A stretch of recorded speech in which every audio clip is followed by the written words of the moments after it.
ក្នុងថ្ងៃអនាគតឧបករណ៍នេះគឺគ្មានទេការវិវត្តនោះគឺជា data driven សម្រាប់ generation ថ្មីដែលគេហៅថាឧស្សាហកម្ម 4.0 ដែលគេហៅថា big data គ្រប់គ្នាគឺមាន data នៅក្នុងដៃពីព្រោះអ្វីដែល innovator គិតទៅដល់គឺជា data driven for smart grid អ្វីដែល consumer និង utility មើលឃើញគឺជា product driven នៅឡើយទេ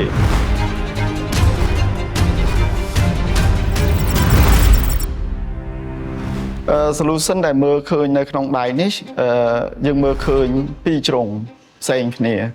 សម្រាប់ utility customer របស់យើងគាត់មើលឃើញថាជា remote control ជា product ដែលអាចជួយ support ទៅដល់បណ្ដាញអគ្គិសនីរបស់គាត់ប៉ុន្តែខ្ញុំចង់ឲ្យយើងចាប់អារម្មណ៍លើអ្វីដែល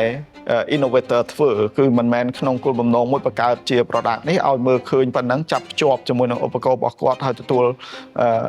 យក data ប៉ុណ្ណឹងទិន្នន័យប៉ុណ្ណឹងវិភាគប៉ុណ្ណឹងរកឃើញប៉ុណ្ណឹងទេគឺយើងក្នុងថ្ងៃអនាគតឧបករណ៍នេះគឺគ្មានទេ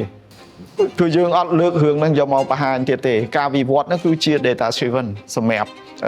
generation ថ្មីដែលគេហៅថាឧស្សាហកម្ម 4.0 ដែលគេហៅថា big data គ្រប់គ្នាគឺមាន data នៅក្នុងដៃអ្វីដែលយើងយកមកប្រើប្រាស់បច្ចុប្បន្ននេះគឺចូលទៅក្នុង digital ចូលទៅក្នុង data ទាំងអស់ទាំងការទំនាក់ទំនង call conference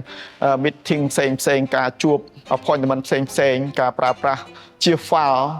យើងប្រើប្រាស់ internet និង digital ច្រើនជាងការជួបផ្ទាល់ទៅទៀតពីព្រោះនៅក្នុង simulation វាស្រួលជាងវាលឿនជាង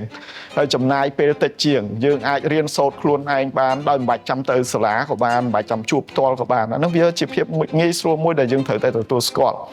ដូច្នេះហើយខ្ញុំចង់ឲ្យមើលឃើញក្នុង view មួយទៀតពីព្រោះអ្វីដែល innovator គិតទៅដល់គឺជា data driven for smart grid អ្វីដែល consumer និង utility មើលឃើញគឺជា product driven នៅឡើយទេជា sustainability solution ដែលអាចជួយសម្រួលដល់ឧបករណ៍អគ្គិសនីគាត់ចង់បានចេះតែអ្វីដែលយើងមើលឃើញគឺទៅមួយ version ទៀតគឺយើងនិយាយអំពី data សុទ្ធ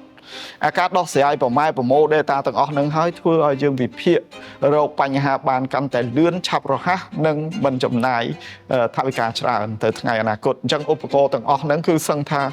វាកាន់តែតិចទៅអញ្ចឹងពិភពលោកកាន់តែតូចទៅនៅក្នុងដៃយើងវាមិនពិបាកដោយការពី20ឆ្នាំមុនដោយពិភពលោកធំណាស់តែឥឡូវហ្នឹងគ្រាន់តែអូសមកឆ្វាច់មួយនាទីឃើញមុខគ្នាបាត់អញ្ចឹងវាលឿន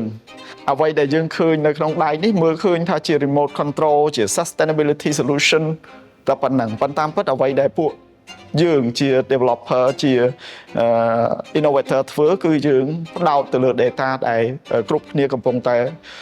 ឆ្ពោះទៅរក data គ្រប់គ្នាអញ្ចឹងគ្រប់ skill គ្រប់ជំនាញទាំងអស់គឺត្រូវតែមានទិន្នន័យត្រូវតែយល់ឃើញឲ្យទូលំទូលាយត្រូវតែវិភាគនៅក្នុង statistic ត្រូវតែបង្ហាញទាំងអស់ហ្នឹងឲ្យបានកាន់តែល្អយើងដូចឃើញសម័យនេះជាសម័យ digital money ហើយ